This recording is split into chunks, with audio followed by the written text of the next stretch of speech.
네, 반갑습니다. 김프로입니다. 자, 이번에는 조직문화 측면에서 업무 비효율 개선 절차에 대해서 좀 말씀을 드리고자 합니다. 일반적으로 그 조직문화 측면에서 업무 비효율 개선 절차를 담당하는 부서가 어디냐면 대부분 인사팀입니다.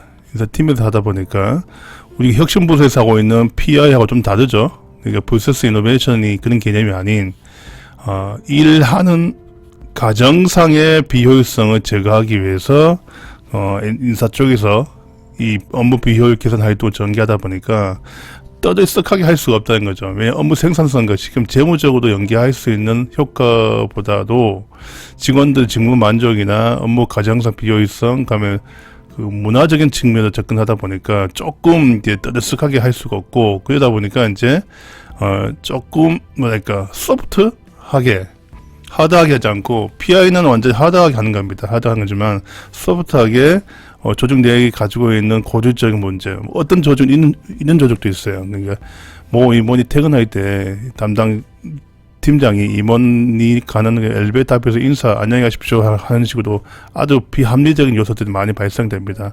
보는 것처럼 조직 내에서 부서 간 협업도 마찬가지, 부서 간 협업에 발생되는 많은 노스들을 찾아서 조직 내 시너지 높이기 위한 그 조직 운영상의 업그레이드, 그 활동하기 위해서 업무 비효율 개선 활동이 전개됩니다. 그럼 이 업무 비효율 개선 절차에 대해서 좀 말씀을 드릴 건데, 이거는 기본적으로 다른 회사에 한 2,000명 정도의 조직에서 검증된 방법론입니다. 검증된 방법론을 저희 회사가 써보면서 이게 맞더라라고 확실하게 검증된 방법을 가지고 제가 지금부터 절차에 대해서 말씀을 드리겠습니다. 자, 과거 경험에 보면 한 2,000명 큰 조직 정도의 이게 업무 비효율 개선 프로젝트 해보니까 재미난 현상이 나옵니다. 그러니까 팀원들이 생각하는 인식하고 팀장이 생각하는 인식하고 임원이 생각하는 인식이 좀 달라요. 그러니까 팀원들은 팀장이 문제 있다고, 팀장은 팀원들 문제 있다고, 또 팀장은 임원이 문제 있다고, 임원은 또 팀장이 문제 있다고, 기본적으로 나는 문제 없고 다 당신들이 문제다, 이거 지금 깔려 있습니다. 그러다 보니까 이거 어떻게 볼 거냐면, 좀 인식을 좀 갭을 줄이기 위해서 어떻게 크게 4단계로 접근했습니다. 자, 그럼 처음에 말씀드린 것 같이, 자, 인사 쪽에서 하다 보니까 우리가 뭐 프로세스 이노베이션까지 그런 거창한 프로젝트도 정리하지 못하는 관계로, 자, 인사에서 하는 방법은 어떻게 하냐면, 기본적으로 그 인식의 갭을 찾고 실질적인 팀원이 생각한 거하고 팀장이 생각한 거, 임원이 생각한 관점에서 한번 크로스 체크해서 고질적 문제 찾아내는 단계입니다.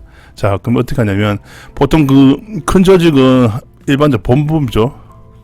자, 본부별로 합니다. 본부별로 SME들이 하죠. SME, SME 어떻게 하냐면, 사원층하고 사원 대리층하고 중간 관리층으로 나눕니다. 그러니까, 이 워크숍 할 때 어떻게 하냐면, 그 팀장하고 팀원하고 같이 안 붙여요. 그 팀장과 팀원이 같이 있으면 팀원이 많이 못합니다. 그래서 사원 대리급 계층하고 중간 관리 계층을 나누어서 워크숍을 하는 거예요. 해서 각 조직별로 각 본부에서 우리는 이런 문제가 있더라 나를 이제 제시하고, 그걸 이제 전문 퍼실데이터가 전문가가 붙어서 이걸 구체화합니다. 그래서 전 보통 한 경험상 보니까 한 6시간 정도 하면 될 것 같아요. 그러면 이걸 하기 전에 아무것도 없는 상태에서 하기가 힘들다 보니까 미리 앞부분에서 해당 본부별로의 우리 직원들 생각하는 업무 비효율 서베이도 합니다. 미리 방식으로 거창하지 않고 조금 문항이 짧게 한 20개 이내 짧게 문항을 통해서 우리 조직이 어떤 비효율적 요소가 있는지를 찾아내는 작업을 먼저 합니다. 먼저 해서 이건 좀 분석하는 거죠. 그럼 A본부는 어떤 이슈들이 업무 비효율 요소 이슈가 있더라라고 먼저 가지고 접근합니다. 그러다 보니까 조금 이제 그 큰 덩어리 건드리지 말고 조금 좁힐 수 있겠죠.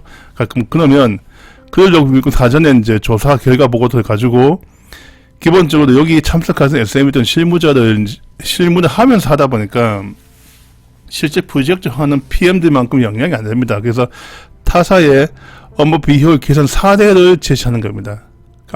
이런 것들이 비효율적인 사례구나, 이런 거죠. 팀장이 업무 지시가 불명확해서 발생하는 오수들, 뭐 대표적으로 얻는 것도 있고, 부서 간의 그 자료 요청에 발생하는 업무 노수들, 그리고 그 다음에 이제 각 조직 간의 업무에 대해서 서로 핑퐁 싸움하는 경우도 있어요. 이거는 당신들 이런 거죠. 품질 보증의 쪽에 이슈하고 연구소 쪽의 이슈 만나보면 품질 보증을 잘 유지하기 위해서 개발 품질 체크리스트 엄청 많이 제시하는 거죠. 그러면 연구소 입장에서는 연구소의 목적은 짧은 시간에 제품을 개발하는 건데, 막상 품질 쪽에서 요구하는 그 체크리스트에 대한 레포트 만들려면 개발 일정을 맞출 수 없다는 거죠. 그런 거는 다 품질하고 연구소 만나서 협의하는 겁니다. 어떻게 할 건지. 그런 식의 그 개선 방안을 찾아내는 겁니다. 또 파이대 낭비 요소, 저희 회사에 가지고 있는 파이대 낭비 요소를 보여드립니다. 타삭하고 사전 서베이 결과하고 파이대 낭비를 보여주면서 진행자가 이걸 진행하는 겁니다. 그러면 보통 한 개 차서 할 때마다 개선 과제가 한 5개 나옵니다. 이 5개가 이제 계속 쌓이겠죠. 쌓이면 이 공통적인 게 있어요. 공통적인 거. 거의 대표적인 공통적인 뭐냐면 지시, 보고, 회의, 피드백, 협업, 이 5가지입니다. 이거는 부서 관계가 똑같이 발생됩니다. 그래서 공통 이슈를 찾아서 이걸 전사 이슈화하는 거죠. 자, 그러면 팀원들은 기본적으로 정보력이 팀장만큼 높지 않잖아요.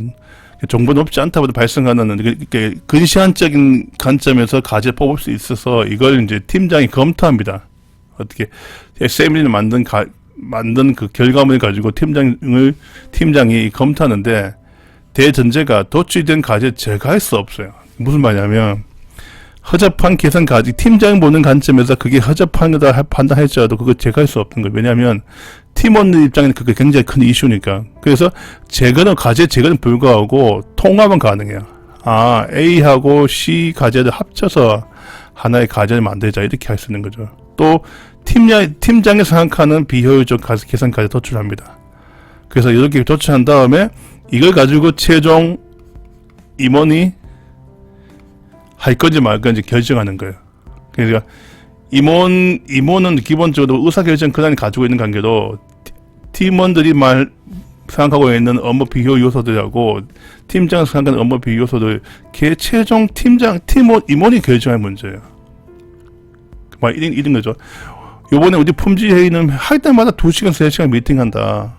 그리고 그걸 쭉 보니까 그 담당 이 사업부장이 너무 많은 질문과 너무 많은 코멘트를 하고 너무 많은 자료를 요청하다 보니까 계속 그 시간이 길어진다. 그러면 이거 결국은 사업부장 담당 임원이 그 정도 의사결정해야 되는 거죠. 그러니까 기본적으로 그 회의석상에서 다 노대하지 않고 좀 가벼운 거는 사전에 담당 부서가 미팅하고 핵심적인 이슈 중심으로 1시간 정도 미팅했으면 좋겠다. 이런 식의 방법을, 그 결정 권한은 임원이 가지고 있어요. 임원이 그 결정하는 거예요. 그러면 타 본부도 마찬가지, 타 본부도 해당 임원이 결정해서 최종 확정하는 형태로 접근합니다. 그래서 여기서 나온 결과물 중에서 전사 이슈는